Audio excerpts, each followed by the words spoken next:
Hello everyone, it's Ty interpreting weather back with a brand new video, and today we will be talking about a major severe weather event and also a major ice storm. Yes, we're talking about freezing rain here. So, without a doubt, let's get started. Alright, so starting off with the GFS, we do have some snow here in Colorado, and also most of the US is basically empty.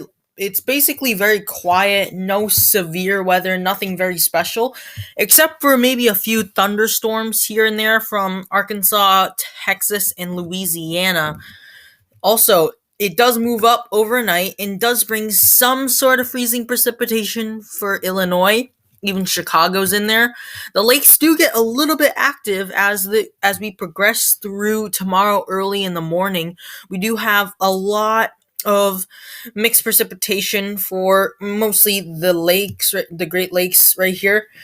It does bring some light snowfall, but most importantly, we do have more heavy to moderate to heavy rain for most of the south. That as we do progress, we do have a lot of severe weather here.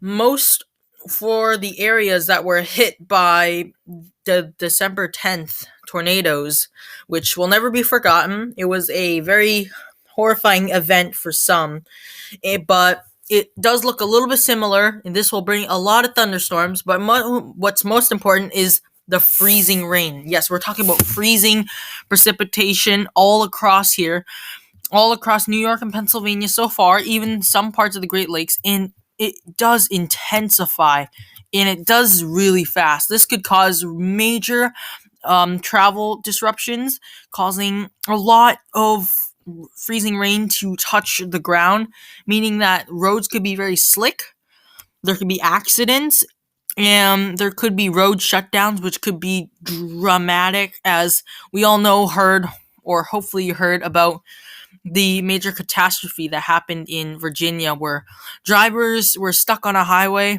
on an interstate, for more than 24 hours. That is just insane, which is why you should be very careful if you are going to be receiving a lot of freezing rain. And also, more severe weather going back down to the south, actually.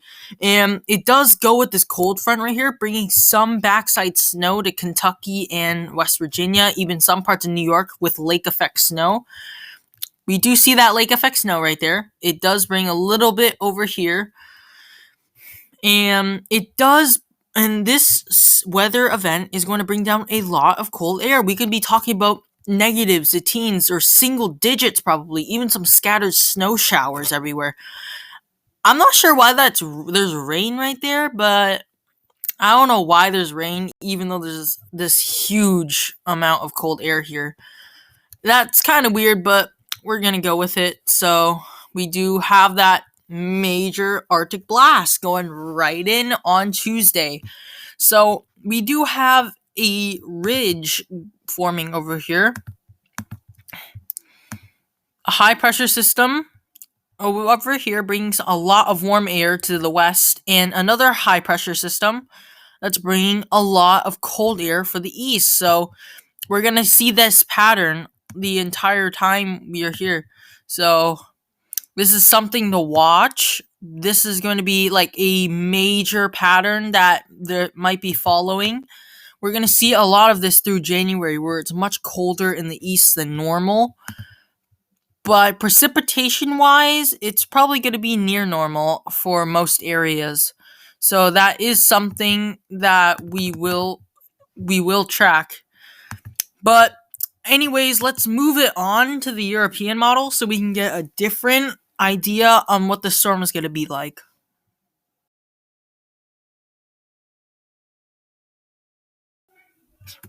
All right, so we are back with the European model, and we do already have some of that freezing precipitation there for Illinois. I'm not sure about this, but we do have those thunderstorms there, more scattered than it was. But we do have more thunderstorms moving its way in and starting the active Great Lakes for a little bit. And bam, there we go. We have severe weather in the south and more for the east. It's more freezing precipitation. Look at that. Look at all of that freezing rain right there. That is a significant event if you are going to be asking me. This will cause major disruptions, as I would say, but I feel like the GFS takes it a little bit more further, more intenser, or more intense. Sorry for my grammar.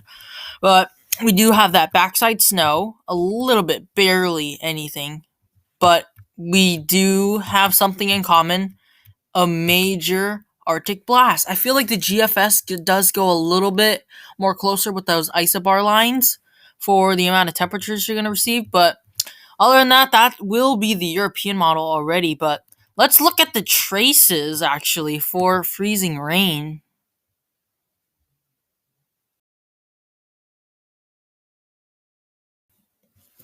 All right, everyone. This is your total ice accumulations from the National Weather Service and the Weather Prediction Center. We actually do have some traces, actually.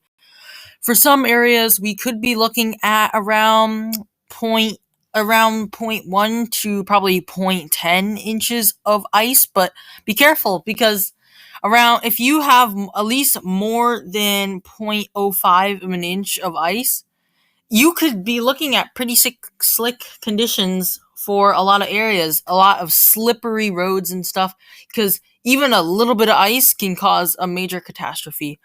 But mostly for this darker green region, 0.10 to 0.25. So that is even more extreme because it could actually bend down a lot of tree branches and power lines because it gets a little heavy at times.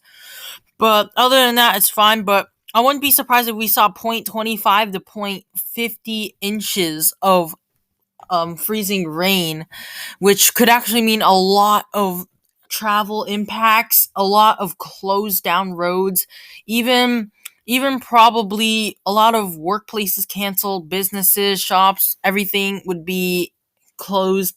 It would be a major catastrophe if that happened, but it does have the chance of happening. So that will be it for the ice accumulations. I mean, I wouldn't be surprised if we went over zero point 0.5 inches of ice because things can change.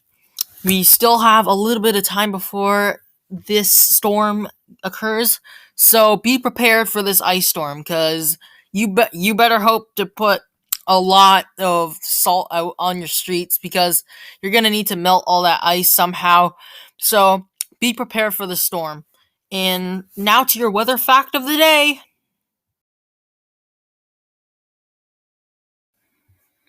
All right, everyone. This is your weather fact of the day. It doesn't take long for the temperature to drop. Don't take mild conditions in the middle of January as an excuse to leave home without a jacket. Rapid City, South Dakota's weather records from January 10, 1911 show just how fast temperatures can plummet. The day started out as a pleasant 55 degrees. Then, over the course of 15 minutes, a wicked cold front brought the temperature down to 8 degrees. That day still holds the record for the quickest cold snap in history.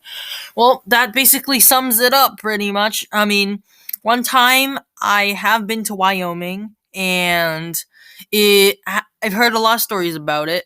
So, one day it was actually 90 degrees. Literally 48 hours later, a huge trough air or ridge just came right by the area and it went to literally 15 degrees in just 48 hours. I mean, temperatures can take a change for the worst.